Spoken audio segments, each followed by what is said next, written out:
السلام علیکم ورحمۃ اللہ وبرکاتہ۔ منسا موسیٰ تاریخی انسانی کا امیر ترین شخص۔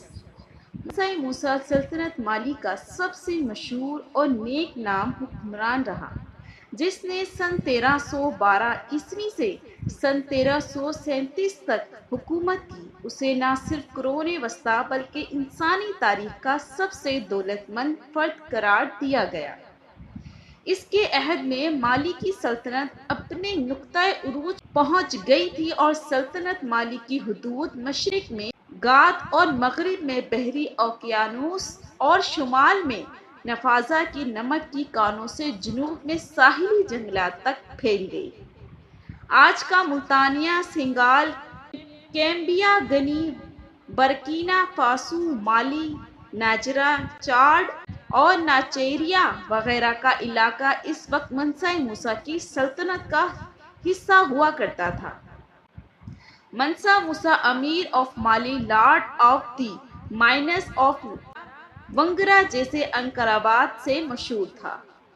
انہوں نے مالی کی سلطنت پر اس دور میں حکومت کی جب وہ معدنیات اور بطور خاص سونے کی ذخیرے سے مالا مال تھا۔ یہی وہ وقت تھا جب پوری دنیا میں سونے کی مانگ اپنے عروج پر تھی۔ ان کا اصل نام موسیٰ کیتا اول تھا، مگر تخت نشین ہونے کے بعد وہ منسا کہلائے، جس کا مطلب بادشاہ ہے۔ منسا موسیٰ کی دولت کا آج کے دور میں تخمینہ لگانا مشکل ہے، پھر بھی ایک اندازے کے مطابق ان کی دولت تقریباً 400 ارب امریکی ڈالر کے برابر تھی۔ منسا موسیٰ کا سفر حج۔ منسا موسیٰ کے دور حکومت کی مشہور ترین کہانی ان کا دورہ حج ہے۔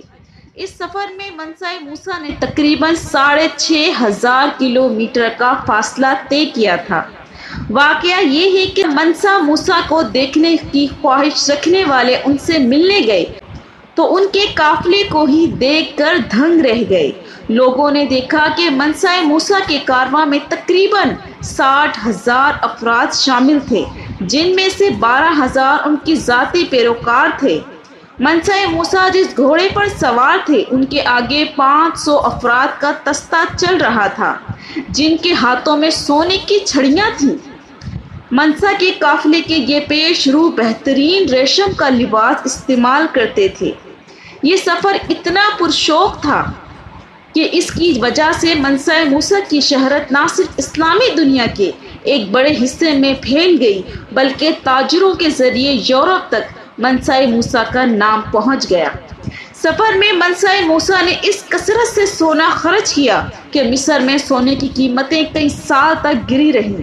اس زمانے میں غلبہ مغربی افریقہ کے اس علاقے میں سونا بہت زیادہ پایا جاتا تھا، جہاں منسا موسیٰ کی حکومت تھی۔ حج کے اس سفر میں منسا موسیٰ کے ہمراہ تقریباً 60,000 فوجی اور 12,000 غلام تھے، جنہوں نے 4 پاؤنڈ سونا اٹھا رکھا تھا۔ اس کے علاوہ ان کے اونٹوں پر بھی سونا لدا ہوا تھا۔ ایک اندازے کے مطابق منسا موسیٰ نے تقریباً 125 ٹن سونا ایک سفر میں خرچ کیا۔ اس سفر کے دوران وہ جہاں سے بھی گزرا غربا اور مساکین کی مدد کرتا رہا اور ہر جمعے کو ان کی ایک نئی مسجد بنواتا رہا۔ فراخ دلی۔ منسا موسیٰ اس قدر فراخ دل تھے کہ جب مصر سے گزرے تو یہ کہا جاتا تھا کہ انہوں نے غریبوں کو اتنے دیے کہ علاقے میں افراد زر ہو گیا۔ منسا موسیٰ مکہ معظمہ میں ایک اندلسی معمار ابو اسحاق ابراہیم الساحلی کو اپنے ساتھ لایا، جس نے بادشاہ کی حکومت سے گاد ٹمبکٹو میں پختہ اینٹوں کی 2 مسجد اور ٹمبکٹو میں ایک محل تعمیر کیا۔ منسا موسیٰ کے زمانے میں مالی پہلی مرتبہ بیرونی ملک سے تعلقات قائم ہوئے۔ منسا موسیٰ کے بعد مالی کی سلطنت کو زوال شروع ہو گیا۔ ایک ایک کر کے تمام علاقے ہاتھ سے نکل گئے۔ ریسرچ میں ہے 2012 میں سیلیبریٹی نیٹ ورتھ نامی ریسرچ سامنے آئی، جس میں دنیا کی 25 امیر ترین افراد کا ذکر کیا گیا۔ منسا موسیٰ کا نام اس فہرست میں آج بھی سب سے اوپر ہے، جبکہ ان کے بعد بل گیٹس کا نمبر ہے۔ منسا موسیٰ کے اثاثوں کی کل مالیت ان کے انتقال کے بعد تقریباً 400 بلین ڈالر تھی۔ جس کا آج تک کوئی مقابلہ نہیں کر سکا۔ منصع موسیٰ کی اس بے تحاشا دولت کی سب سے بڑی وجہ یہ تھی کہ مالی آدھی سے زیادہ دنیا میں نمک اور سونا مہیا کرتا تھا۔ یہ تھا منصع موسیٰ، دنیا کا سب سے امیر ترین شخص۔